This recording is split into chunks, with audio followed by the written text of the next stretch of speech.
ಯಾರಾದರೂ ಹೊಡಿ ನೀನು ಹತ್ಕೋತಾರ ನೀನು ಈ ದೇಶದಲ್ಲಿ ಆಟೋದಲ್ಲಿ ಹತ್ಕೋತಾರ. ನಾನು ಬಂದು ಹತ್ಕೋಬೇಕಂದ್ರೆ ಅಥವಾ ನಮ್ಮ ಮನೇಲಿ ಯಾರಾದರೂ ನಮ್ಮ ತಾಯಂದ್ರೆ ಯಾರಾದ್ರು ಕಳಿಸ್ಬೇಕಂದ್ರೆ ನಾನು ಕಳಿಸಲ್ಲಪ್ಪ ನಿಮ್ಮ ದೇಶ ನೋಡಿ. ಆಟೋ ಡ್ರೈವರ್ಗಳು ಹೆಂಗಿರ್ತಾರೆ ನೋಡಿದ್ಯಾ ಸಿನಿಮಾದಲ್ಲಿ?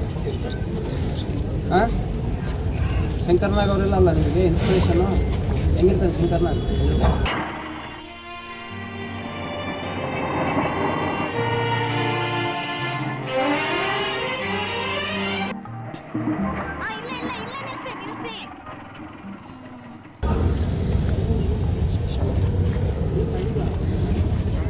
ನಿಮ್ಮ ಮಕ್ಕ ನೋಡಿ ಔಟ್ ಆ್ಯಂಡ್ ಔಟ್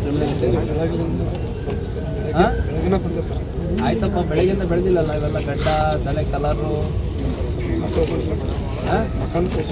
ಏಯ್, ಮಕ ತೊಳ್ಕೊಳ್ಳೋದಕ್ಕೂ ಮಗನ ಮೇಲೆ ಗಡ್ಡ ಬರೋದಕ್ಕೆ ವ್ಯತ್ಯಾಸ ಇಲ್ಲ.